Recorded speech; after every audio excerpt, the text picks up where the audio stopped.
নমস্কার বন্ধুরা, স্বাগত সবাইকে নতুন একটা ব্লগে। তো আজ হচ্ছে 6 অক্টোবর, রবিবার, আর এখন বাজছে সকাল 10টা। তো আজকে ব্লগটা এখান থেকে শুরু করছি। তো ঘুম ভেঙে গিয়েছিল সকাল সকাল, তো ঘুম থেকে উঠে ওই ভিডিওগুলো এডিট করছিলাম, কারণ আগের দুদিনের ভিডিও এডিট করা বাকি ছিল, তো সেগুলো এডিট করছিলাম আর কি। তো জাস্ট উঠলাম, উঠে ব্রাশ ট্রাশ করে ফ্রেশ হলাম। আর কালকে বিকাল দিকে ওই পুজোর বোনাসটা ঢুকেছে আর কি।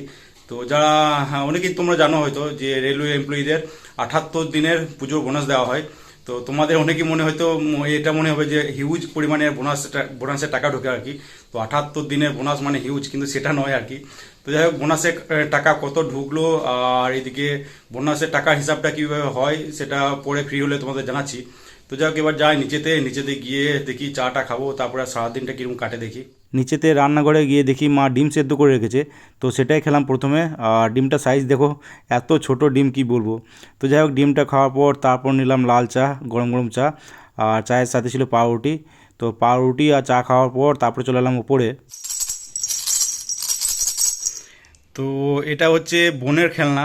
তো বোন যখন ছোট ছিল, তো বোনের জন্য এটা আনা হয়েছিল খেলনাটা। আর এখন ভাগ্নে এটা নিয়ে খেলে আর কি। তো এটার বয়স প্রায় 24 বছর পেরিয়ে গেলো এটা বয়স, তবে কন্ডিশন মোটামুটি ঠিকই আছে। তো কয়েক জায়গায় ফেটে গেছিলো, তো সেই জায়গাগুলো ফেভিকুইক লাগিয়ে ঠিক করা হয়েছে আর কি। তো এটা এতদিন ভরাই ছিল, হঠাৎ করে বের করা হলো এটা। তো পরিষ্কার পরিচ্ছন্ন করা হলো। তো এখন আবার ভাগ্নে এটা নিয়ে খেলে। তো মায়ের খেলনা নিয়ে এখন ছেলে খেলছে আর কি। তো যাই হোক, ভাগ্নে তো এখন সিউড়িতে আছে, তো ও বাড়ি এলে এটা নিয়ে মাঝে মাঝে খেলে আর কি। আর এদিকে এইগুলো হচ্ছে আমার খেলনা, আমার ছোটোবেলার খেলনা আর কি। তো এগুলো উল দিয়ে বানানো, আর মা নিজের হাতেই উল দিয়ে বানিয়েছিল। তো এটা হচ্ছে হাতি। তো কন্ডিশন একটু খারাপই আছে এর। আর ভেতরে সুতো ভরা আছে এর। তো পাগুলোতে, হ্যাঁ, 20 পয়সা করে ভরা ছিল আর কি, যাতে এটা সোজাভাবে দাঁড়াতে পারে আর কি। তো আমি নাকি ছোটোবেলায় ওই পয়সাগুলো বের করে চানাচুর খেয়ে নিয়েছি, মা সেটাই বলে আর কি। তো এটা একটা আছে। আর এই দিকে এই যে এটা হচ্ছে টিয়া পাখি।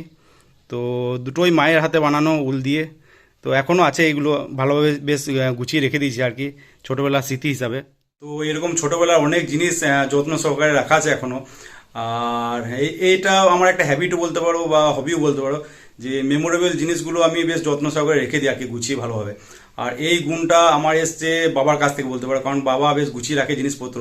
তো আমার ছোটোবেলার সময় অনেক জিনিসপত্র বাবা গুছিয়ে রেখেছিল এতদিন। তো যাই হোক, এবার আমি সেগুলোকে গুছিয়ে রাখছি আর কি। তো একদিন সময় পেলে তোমাদের দেখাবো সব কিছু, আরও আছে অনেক কিছুই পুরোনো জিনিসপত্র দেখানোর মতো। তো একদিন সময় পেলে একটা আলাদা ভিডিওতে তোমাদের দেখাবো সব জিনিসপত্র। তো যাই হোক, এবার দেখি এডিট করতে বসবো। ভিডিওগুলো তো এডিট হয়ে গেল, এবার দেখি ছোট ছোট শর্টস বানাবো আর কি ওই ভিডিওগুলো থেকেই। তারপরে ইউটিউব আর ফেসবুক দুটোতেই আপলোড করবো আর কি। তো যাই, হ্যাঁ, দেখি দুপুরে লাঞ্চ টাঞ্চ করার পর আবার কথা হবে তোমাদের সাথে। এই যে এটা হচ্ছে বাড়ির সামনের চান্দ্রাই মন্দিরটা। আর মন্দিরে এখন হবে দুর্গা পুজো। তো এই যে পুজোর সমস্ত জিনিসপত্র নামানো হচ্ছে আর কি। তো লাইটিংয়ের কাজ হবে মনে হয় আজকে। আর এটা চাঁদরাই মন্দির ঠিকই, কিন্তু এখানে অনেকগুলোই পুজো হয়, চাঁদরাই পুজো হয়, তারপর হনুমান পুজো হয়, সরস্বতী পুজো হয়, আর দুর্গা পুজোও হচ্ছে এখন। আর একটা জিনিস দেখাই তোমাদের, এই যে এই ঘড়িটা দেখছো, এটাও অনেক পুরনো ঘড়ি। আর এটা আসলে নানার ঘড়ি আর কি।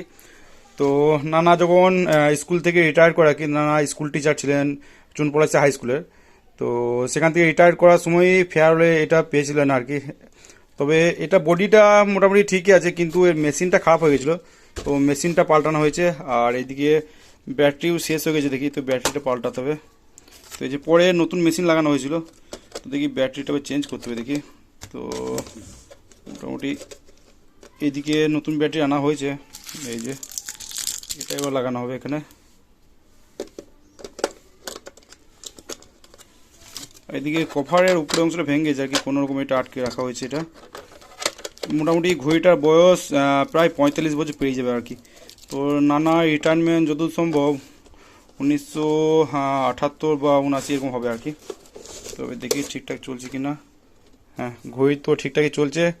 তো দেখি এবার টাইমটা অ্যাডজাস্ট করে আবার টাঙিয়ে দেবো।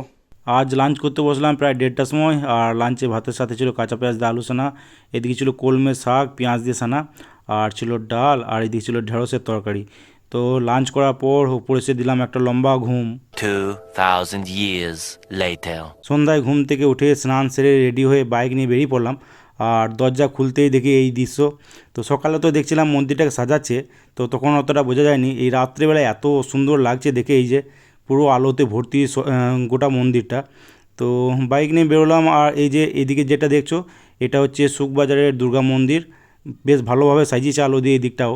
আর পাশেই রয়েছে শিব মন্দির, তো শিব মন্দিরটাকেও বেশ সাজিয়েছে আলো দিয়ে আর কি। তো বাইক নিয়ে প্রথমে সরাসরি চলে এলাম একদম সোনাঝুরি। আর সোনাঝুরিতে এসে বসলাম বুদিদার চায়ের দোকানে। তো আমি একাই এসেছিলাম আর কি, তো একা একাই বেশ কিছুটা সময় কাটালাম। আর এদিকে ছিল 1 কাপ চা নিয়েছিলাম, মাটির ভাঁড়ে চা। আর এদিকে ছিল চপ মুড়ি মাখা। তো চা তো এখানে 10 টাকা নেয়, আর চপ মুড়ি নেয় নর্মালি 10 টাকা নেয় চপ মুড়ি, কিন্তু মেখে দিলে 15 টাকা নেয় আর কি। তো প্রথমে চা মুড়ি আর চপই খেলাম। আর এদিকে তারপরে অর্ডার করেছিলাম চিকেন কাটলেট। তো চিকেন কাটলেটটা এখানে বেশ লাগে কিন্তু আমার খেতে, আর দাম নেই ওটা 15 টাকার মতো। তো যাই হোক, খাওয়া দাওয়া করার পর অনেকক্ষণ একা একাই সময় কাটালাম ওখানে মোবাইলটা নিয়ে আর কি। তো তারপরে বেরিয়ে চলে এলাম একদম একটা বন্ধুর বাড়িতে। তো সেখানেই 3জন বন্ধু মিলে আড্ডা দিলাম অনেকক্ষণ, প্রায় 9টা পর্যন্ত আড্ডা দিয়ে তারপরে বেরিয়ে পড়লাম।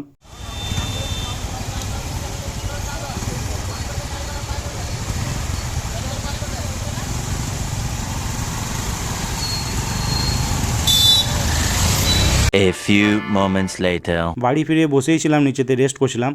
আর ডিনার করতে বসলাম প্রায় 10:30টার সময়।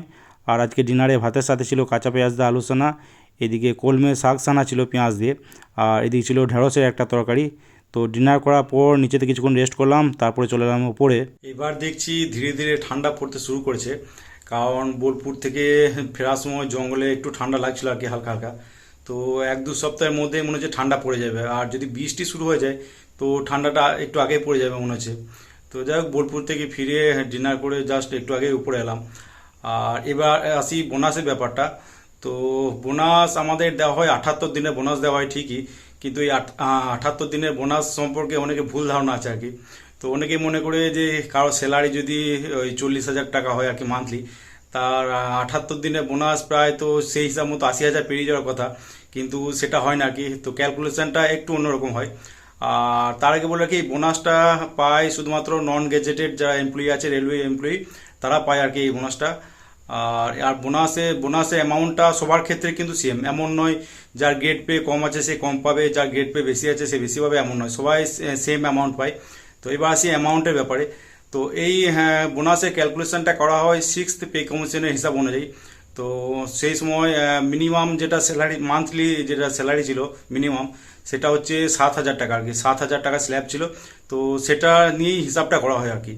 তো মান্থলি 7,000 টাকা ধরলে কি হয়, কোনো মাসে 30 দিন, কোনো মাসে 31 দিন হয় আর কি। তো এই জন্য প্রথমে বছর হিসাবে বের করা হয়, বছরে আর কি কত স্যালারি হওয়া উচিত। তো সেই জন্য প্রথমে 7,000কে 12 দিয়ে ভাগ করা হয়, এই গুণ করা হয়, দিয়ে সারা বছরের মোট স্যালারি বের করা হয়। তারপরে সেটাকে 365 দিয়ে ভাগ করে পার ডে স্যালারি কত হচ্ছে সেটা হিসাব করা হয়। তারপরে সেটাকে 78 দিনে দিয়ে গুণ করে 78 দিনের বোনাসটা ক্যালকুলেশন করা হয় আর কি। তো স্যালারি সেই বোনাসটা সেই হিসাবেই, পুরোনো ক্যালকুলেশন হিসেবেই ঢুকে এখন। তো বোনাসটা হয় 19,000, ওই 17,951 টাকার মতো আর কি বোনাস হয় আর কি। এটা 7th পে কমিশন অনুযায়ী দেওয়া হয় না। তো এখন অনেকে বিভিন্ন ওই ইউনিয়ন আছে বা এমপ্লয়ি আছে, এদের সমস্ত সবারই ডিমান্ড আর কি, যে ক্যালকুলেশনটা 7th পে কমিশন অনুযায়ী করা হোক আর কি। আর 7th পে কমিশন অনুযায়ী এমপ্লয়ির মিনিমাম স্যালারি হওয়া স্ল্যাব যেটা আছে, স্যালারি স্ল্যাব, সেটা হচ্ছে 18,000 টাকা। তো সেই হিসাব সেটাতে যদি ক্যালকুলেশন করা হয় তাহলে 78 দিনের বোনাস মোটামুটি 46,000 টাকার মতো হবে আর কি। তো সেটারই দাবি দেওয়া আছে সবার। এবার দেখুক কতদিনে এটা অ্যাপ্রুভ হয় কি অ্যাপ্রুভ হয় না, না সেই পুরোনো স্ল্যাবের হিসাবেই চলবে। তো যাই হোক, বোনাসটা কালকে ঢুকেছে, আর সামনে পুজো, তো পুজোর আগে মেনলি বোনাসটা ঢুকে আর কি। তো যাই হোক, কালকে আছে আবার ডিউটি, দেখি এবার শুয়ে পড়বো। তো আজকের ব্লগটা এখানে এন্ড করছি। ভিডিও ভালো লাগে থাকলে লাইক অবশ্যই করে দিও, আর ইউটিউব থেকে দেখলে সাবস্ক্রাইব করে নিও, ফেসবুক থেকে দেখলে পেজটাকে ফলো করে নিও।